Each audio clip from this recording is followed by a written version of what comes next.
We've got a question here and just a bit of a walk. Hope there's not much dog piss around here. Hopefully the audio is okay. This is how to get lean legs. What's my qualifications? Lean legs, little legs, no fat. It's just muscle. Skinny ankles, slim legs. That's what most women want. Most guys want staunch legs, staunch calves. Let's just angle this camera here. But this video is more for the girls, I guess, out there, or people who want to lose weight. I got a question yesterday from a female viewer. She's 5'2", and she said, "Oh, I've got these thick legs." I'm just adjusting the camera. I've got these thick legs. I don't like my legs. Blah blah blah blah blah. And I'm like, man, tell that to people in wheelchairs, you know.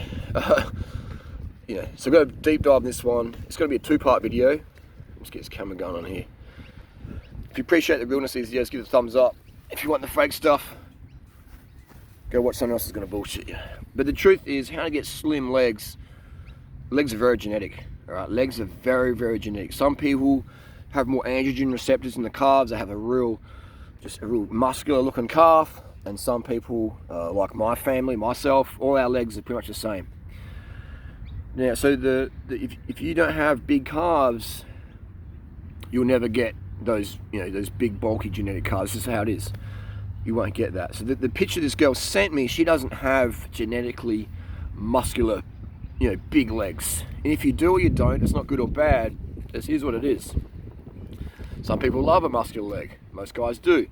Most women want a leg like my girlfriends have. Natasha or Tori or Freely, etc. It's a slim leg. The picture this girl sent me is very common. Most women out there, most guys, most people have body dysmorphia.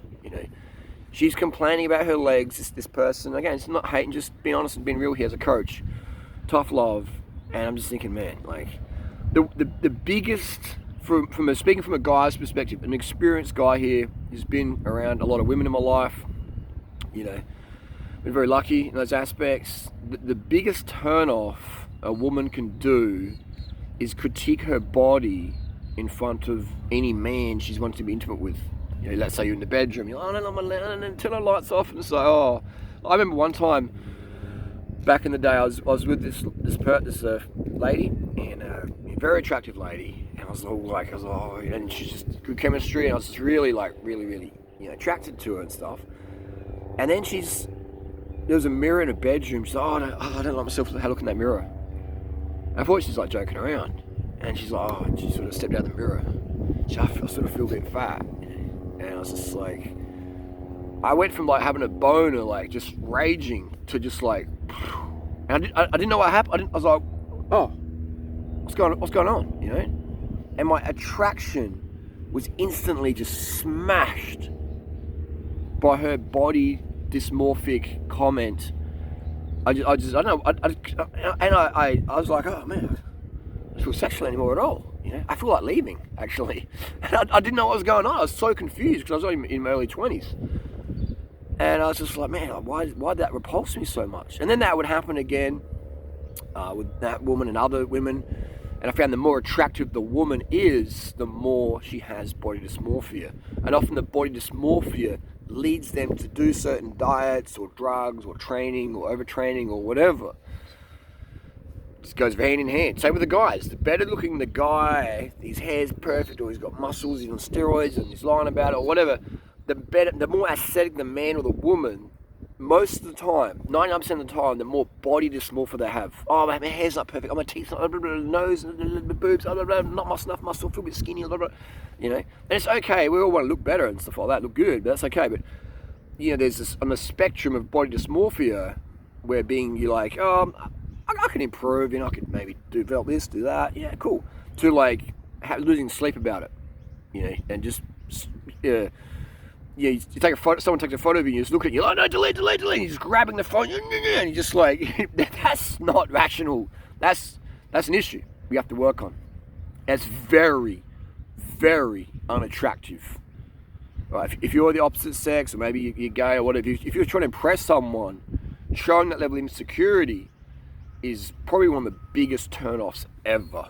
Right? It's like, for me, it's a relationship deal breaker. It's a deal breaker. I cannot be in a relationship with someone who's going to critique themselves like that. in front of me, or even to themselves. Like, that's that level, you know. So this is where we get holistic with this thing, because people don't talk about this. It's just like, you know, calories in, calories out, take some more cleanse, starve yourself, blah, blah, blah, blah, blah, blah, and feel like absolute shit and be in a crappy mood. A woman's mood is one of the biggest aphrodisiacs for her man. All right? A woman's mood is one of the biggest aphrodisiacs for her man. If she's keen and excited and willing and confident, man, you know, she could, yeah, that's huge. That's more important for an experienced man like me to want to be around than a girl who looks like a 10, who's insecure, who's moody, who's undercarb, who's dehydrated, who's like, yeah, she's up and down, the shit tests are just too extreme, like, it's just like that. It's like, oh man, been there, done that, next, you know. So girls put all this emphasis, oh, I want this, I want that, Botox and boobs and just everything. It's like, man, experienced guys see straight through that. You know, you get pumped, but you get pumped and dumped. No guy's going to want to really be around you unless he's looking for you as a beard to keep his closet, gay relationship private from his parents, etc. He's got his girlfriend, he's got you, and he's got to spend more time with his mates than you because you're just like nuts, but you look good on Instagram, so. Oh, he must be straight because he's got a good-looking wife or girlfriend, you know. So that happens so much on social media. Nothing wrong with being gay, but being in the closet and stringing people along in a relationship, I don't know about that. But anyway, that's a different part of the video, different video. So body dysmorphia has to stop if you want a better quality of life. Okay. Now, this girl's legs, in my opinion, my experienced opinion, training over thousands of people, her legs are slim enough to be in the extreme minority. All right, her legs are definitely slimmer than most for her age, for her background, for her height, for sure. If they were bigger or smaller, it doesn't matter. It's Sam. It's just like this shirt's green here and orange here. The legs of this person is very slim. She has body dysmorphia. She says, I want smaller thighs, and she sends me a photo of her sitting in a chair. And the thighs are pressed up. Like, when you sit down, your thighs like widen because the muscle is getting pushed up. Like, if you're sitting in a chair and you look down and you've got legs like just like that big, then you're near death. Your heart's about to fail from anorexia. You know, like if you were sitting down on the beach and you've got rolls because you're like that, that's normal. You know, so when you're standing up straight and you've got rolls, then you've got a bit too much, you know, cushion for the pushing. But if you're bending over like this and you've got rolls, that's normal, man. You know, so it's about understanding what's normal and what's not normal. Okay, having realistic expectations. Now, part 2 of the video, how to actually slim out your legs. That's easy, man. That's easy. All right, let's talk about the main causes of fluid retention in the legs. I'd say birth control pills like sex steroids like contraceptive pill, you know, estrogen, progesterone, stuff like that. They cause issues. Mirena IUD causes issues. You know, you have, so pharmaceutical wise, SSRI medications, as Xanax, they just cause a lot of fluid retention in not all, but most women. So if you're taking those medications, you know, I wouldn't, personally. If my goals was to have the slimmest, healthiest, fittest, natural physique, I wouldn't be taking that stuff. That's just me, all right? Do what you want to do. So yeah, the medications is huge because you can do all the training in the world and eat super low fat, drink enough water, but if you're taking those medications, it's really gonna inhibit your aesthetic potential. I got a friend who's taking SSRI meds, and he had a pumpkin head. He had a head for a pumpkin for a head, which was fine, but I know he didn't like that look, and it didn't look good on him, in my opinion. And he stopped, and then the face stopped down. And I said to him, why'd you stop taking them? He goes, I felt numb. And I said, good. You want to be able to feel. You want to have emotions up and down and control it and steer it. You don't want a pill just to steer you through numb land, Bill. Just like, hey, what's up, man? No. You want to feel emotions, and then you can calibrate. I need more sleep. I need more carbohydrate. I need more water. Stop. I need less caffeine. I need to just pause a bit. You know, put down the pipe, put down the pills. Let's just lay on the grass in the sun and chill for a bit. You know. Yeah, those drugs I'm not a fan of. And so let's talk about nutrition. Fat. All right, fat. People think fat's healthy. Fat's good. A few grams a day. It's all you need. Literally 1-2 grams a day of omega-3. Get it from freaking grass, from fruits and vegetables, and a little bit of nuts and seeds if you care for. The body doesn't need much fat. The body makes most of its saturated fat. Okay, body makes its cholesterol, for pregnenolone, hormone precursors, etc. All right, if you have a cholesterol deficiency, then maybe for sure eat more saturated fat, coconut, etc. whatever. Otherwise, we need very little fat. And these people go, and I'm like, dude, you're the one who's fucking fat. I'm not. I'm lean. I'm so lean, man. If I didn't take steroids, I'd be even. Look how lean my arm is, man. It's just a bit of muscle, bone, and blood vessels. There's hardly any fat in my body, man. Look, I'm just lean, man. I'm 44. Right? Every meal I eat as much carbohydrates. I want to pour the sugar on. I just eat until I'm like, oh, done, diddly done. I don't go to bed dreaming about food. I go to bed thinking, man, I never want to eat again. I'm so full. I'm done. But these people want to disagree with me. It's just like, man, it's like me drowning in the ocean and you throw me a life jacket, and I'm like, is this life jacket show me a scientific? I don't know. I don't believe in this life jacket, and I'm drowning. It's like, idiots, idiots. I'm being an idiot. You're being an idiot if you believe this is wrong. But hey, your body, your results, man. Your choice. I'm lean as year round. No worries. Loving it. Loving it. All right. On steroids, I'm 80 kilos lean. No steroids, I'm 60 to 65 kilos lean. All right. Steroids don't make you lean. If steroids made you lean, why do people use clenbuterol and T3 and starvation diets and all that stuff? All the silly stuff. In my opinion, that stuff's silly. Just eat low fat. Just eat low fat long term, man. All right. If you want to plant an oval of grass, it doesn't take a day, man. You have to put in the fucking work and be consistent with low fat. And do the cardio. Sell your fucking car, man. People are riding in their car, I feel fat. Dude, you're sitting in a fucking car, man. Sell the car, ride a bike. Oh, but Toronto, it snows. Get the fuck out, go to Mexico, man. Quit. Do something with your life that you love to do versus stay in these shitty cities to impress your parents who have these unrealistic expectations of you, and it won't lead to happiness. Right? You don't have to say fuck you to your parents. You can just bail out. You say, I'm going to Mexico. I'm going to Andorra. I'm going to friggin' Adelaide. I'm going to Thailand. All right? Your life, your choices, people. You want to live in a place that suits your athletic, aesthetic, emotional, whatever goals you have. All right? And it has to be sustainable. Okay?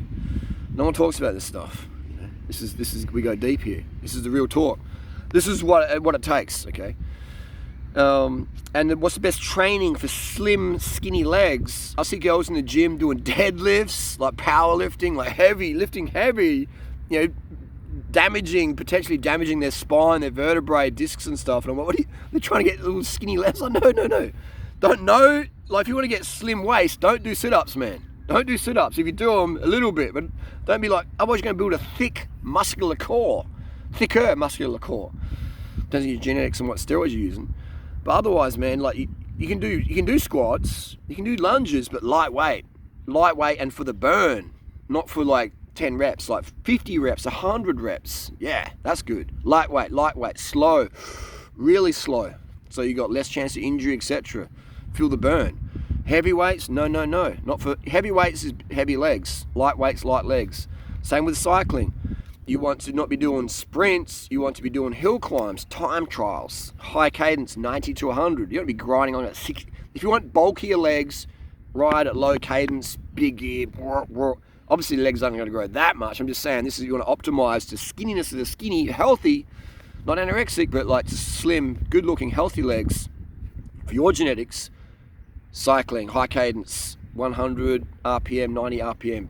Wattage-wise, as much power as you can hold for 5 minutes to half an hour, once or twice a week. And the best sport I'd say as well, on top of that, would be running, 5K. All right, become a 5K specialist. Not the 10K, not the marathon. Those distances are fantastic for seasoned runners and but for aesthetics, they're dumb. All right, running marathons is dumb, really. If you're I shouldn't say dumb. Marathons are cool, but for most people, the marathon's dumb. because they got kids, they got work, it's just too much training. They're going into depletion phase. If you're like me and you're carefree and you do whatever you want any day of the year, then marathon is training sustainable. But otherwise, it's just going to burn you out. Not many people can really be healthy and train for the marathon. Even the best marathoners are using steroids and drugs to maintain their health. All right, but the body's not designed to run that hard for that long. It's not. 5K though. 5K is perfect. You get the speed without the injuries, and you get the distance without the burnout. 5K is like boom. So you want to aim for if you're a woman, under sub 20-minute 5K. If you're a man, under sub 18 5K. Ideally sub 17, but let's go a sub 18 5K. Not on the treadmill. The treadmill doesn't count. I mean, if in the snow maybe, but the times I'm talking on the track or on an open road course loop. Sub 20 for women. You're gonna have pretty slim legs. If you're a sub 25K runner, you're gonna have the slimmest legs for your genetics. If you can go under 20 minutes of 5K, that's what I noticed. Like the best legs on any woman for her, not for me or whatever, for her, what she would like, I'm seeing sub 20-minute 5K for your genetics. That's what I noticed. There's something magical about that time, that number.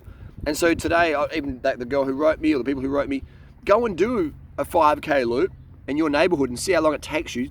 Time it, record it with like a Garmin watch. Get Garmin 920 for $50 off. Gumtree, Garmin 920. Record it and see how fast you can run a 5K in. Do a bit of a warm up, like a 10-minute jog, and then just do that 5K warm up, 5K run. So the lap TT, and see how fast you can go.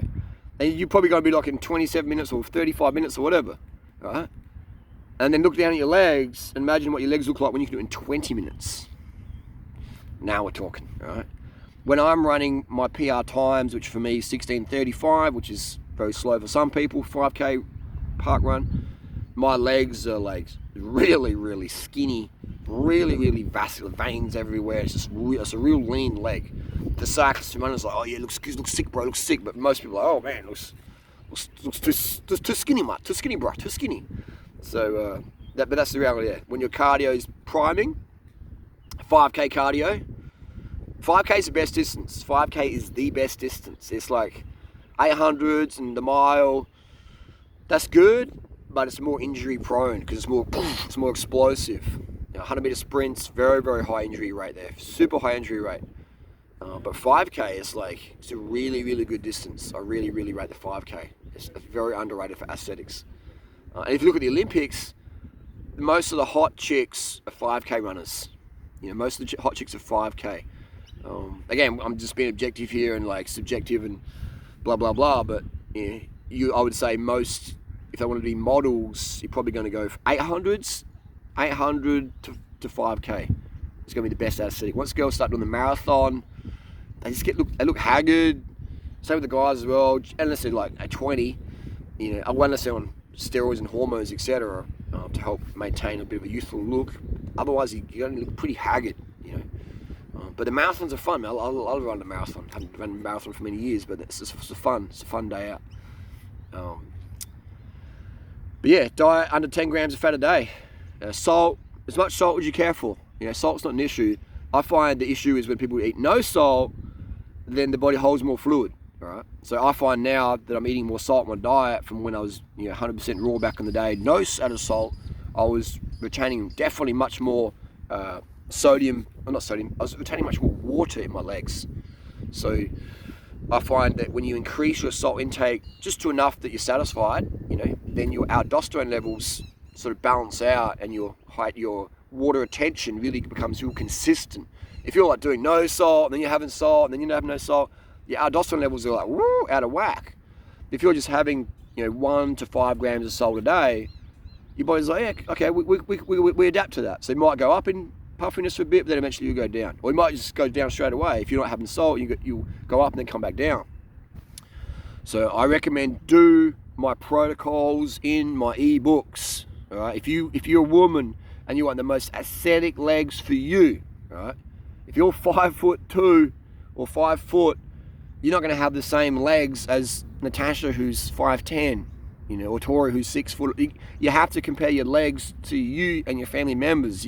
It's like, you can't compare yourself to like people with genetic differences. Like if you've got, what's an example? Like, if you're born with like curly hair, if you're like an African person with curly hair, why are you going to pine over someone with blonde, long, straight hair? None's better or worse. It's just different genetics. Like, like if you go, I don't have long, luscious blonde hair, I don't look good. It's like, that's not true. It's like, it's just a different look. So you're going to work within your genetics. You can wear a hairpiece, I guess. A lot of people do that, but that's okay. So what do you mean? Like, to compare is to despair. You have to compare the genetics you have. And at the same time, having that desire for self-improvement shouldn't come into a toxic body dysmorphic reality where you're just like, it's really unhealthy. You shit to be around, you know what I mean? And it's just a bad mood, because maybe often women are like looking good because they want masculine presence. They want masculine presence from an alpha man who's just going to look at them and just be like, man, that's the prettiest thing I've ever seen. It's just like, oh my God, That's what women want. Women just when you do that to a woman, she's just like, she laughs, or generally they laugh. It's like, what's going on? It's just like, whoa, they get a bit like, they blush. That's what women live for, masculine presence. Now, a lot of people will say that's BS, but they wouldn't have a clue. And so these women are doing all this aesthetic, so they get noticed from guys, and maybe other women as well. But it's primarily for masculine presence, and that's fine. Guys get Ferraris because they want to get girls, or maybe guys, and that's fine as well. But so you're doing all these things to get the masculine presence, women, but then your mood won't match your aesthetics. So you might look the part that gets the attention, but as soon as you open your mouth or you do something, it's like, oh man, you know what I mean? The boner, the attraction is just down. It's like, wow, you were so hot, you're so boom, boom, boom, and then your mood, you opened your mouth and you said something, it's like, oh no, I don't feel confident, oh no, I feel ugly, oh, don't take a photo, oh, what's my face, oh, I need more lip injection. It's just like, oh, mamaya, It's like going to the Ferrari dealership and they're like, you know what? Bill Gates is going to buy a Ferrari today. And you're like, what, really? Bill Gates is like, Billy Boy's going to give you a Ferrari. So you go to the Ferrari dealership, you're like, yeah, man, I'm going to have a Ferrari. And you love Ferraris. You're going to get the Ferrari today from Bill Gates. And you go to the Ferrari dealership and here's your Ferrari. But it's got no fucking motor in it. It's just a shell. It's just a pretty shell of a Ferrari.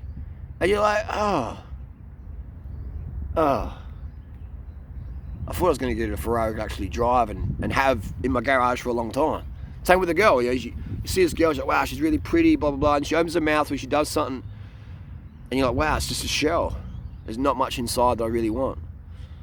We'll have sex, but more than that, nah, maybe not, Definitely not want it in my house in my life long term or full time, because it's just like the words. The words is like anti-aphrodisiac. It's lowers your testosterone. Just like when a woman nags you or whatever, it's just like, oh, your testosterone just goes. Often women nag a guy because they want some attention and stuff like that, and that's cool, but it's the wrong way to do it. It's the wrong way to do it. But that's another video. So when a woman nags a guy, his testosterone drops. When a woman, because often, I can't say it, but sometimes a woman will nag you because she wants you to just grab her and take charge and take her. But we live in the post-Me Too era. So guys will be thinking, well, you want that, but then what if you go to the police and say, I did this, fuck this, I ain't doing shit. See you later, bye-bye, I'll go with someone else. That's the reality. It's post-Me Too era. Different world now. Again, this information is incredibly helpful for women.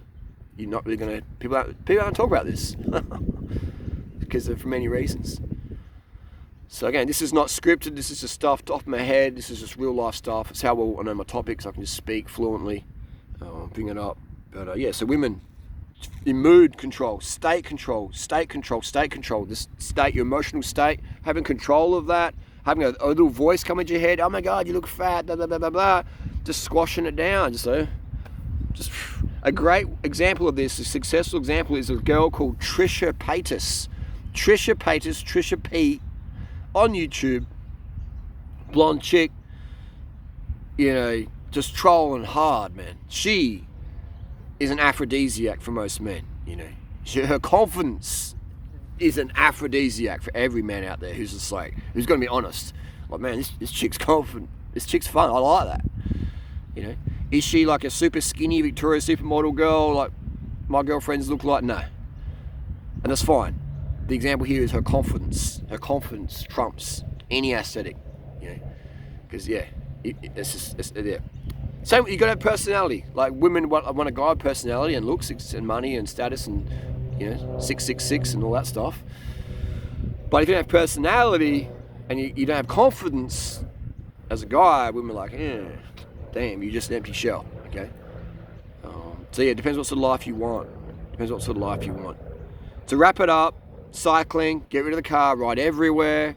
Oh, my town's too dangerous, blah, blah, blah, blah, blah. I guarantee you, my girlfriends with those skinny hot legs that you want would ride in your town every single day to supermarket, to work, whatever. They would.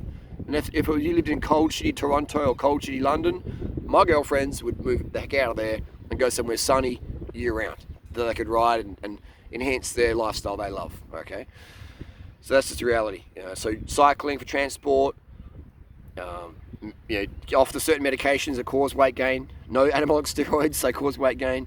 SSRIs cause weight gain. The pill causes weight gain. Yo-yo diets cause weight gain. No salt, and then salt causes weight gain. Just have your salt every day, 1 to 5 grams, unless you've got high blood pressure. But then if you follow my protocols, the high BP will come back down normal. And training consistently long term, and understanding that your legs go in and out based on your hormones, based on your hydration, based on many things, okay? Based on recovery, blah, blah, blah, blah, okay?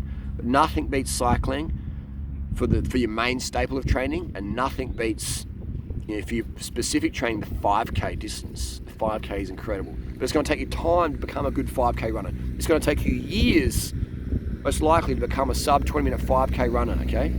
I've got plenty of videos about how to train for a 5K. So in the meantime, as you're building your running strength in your legs, you're going to be using your cardio and burning the fat on the bicycle. We burn fat from oxygen. Open mouth, the oxygen's coming in, fat's going out. It takes 3 kilos of oxygen, to burn 1 kilo of fat. Google it up. So yeah, see these girls out there running, just like mouth shut, hands up here, running at like 7-minute K pace, just burning calories in, calories out, and just like, man, those chicks, some of them look alright, but their mood is just like, no deal, and they wonder why they can't find a real quality boyfriend. They just get pumped and dumped and hit and quit. Same with the guys who are like super ripped and just like lying about steroid usages and up and down, and their moods is up and down. They can't find a quality girl or quality guy. It's because your mood's shit, because you're starving yourself and you're not breathing properly, So it goes both ways. Do you want to be an empty shell that just gets passed around, or do you want to have a good enough aesthetic, and most importantly, have that personality and mood that doesn't need anyone, and then you become the person that everyone needs because you're just feeling so good. People can sniff for that. And wow, you can come in to, like, my phone's always buzzing, messages, boom, do you want to hang out, let's come here, I want to travel and meet, blah, blah, blah. It's just like, I'm never lonely. I have too many people propositioning me for whatever, and it's just like, I'll say, I'll meet you today, I'd never turn up because I forgot about it because something else happened, so it's like, for me, it's off the hook, and I apologise to those people I let down. I honestly forget a lot of meetings and stuff. I get people giving me stuff all the time because I'm that person I wasn't born this way. I choose to be mentally stable by having enough carbohydrate, having the sugar, having the water, having the sleep, and staying away from most drugs and stuff like that. But yeah, anyway, that's the deal. It's very, very simple. It's very, very easy. I got the results. I could be obese. I've got obesity in my genes. Oh, you're an ectomorph, Harley. Ectomorphs can't get obese. What the fuck? That's just the dumbest thing ever. You walk around the street, you'll see ectomorphs out there with big obese guts and puffy cankles, and the ectomorphs, skinny shoulders and big gut and puffy legs. Doesn't make them bad people, but it just debunks the whole ectomorphs can't get fat. It's like, how many tall, slim girls did you see at high school? They're like, they can just eat anything, they can't get fat, and then when they're 30 or 40, it's like, as big as a house. Or when they're 25, as big as a house. Nothing wrong with that. I'm just saying, but from an aspect, or for your health as well, it's not so good. But you know what I mean? So just saying, just debunking that myth. Some people just can't get weight. My cousin eats anything all day and just can't gain weight. Bullshit. Your cousin's probably got bulimia, and all your cousin's about to blow the heck out. Big as a house. Always happens eventually. And in the meantime, mentally, just crazy. You just don't want to be, it's like the anti-aphrodisiac. You know what I'm talking about.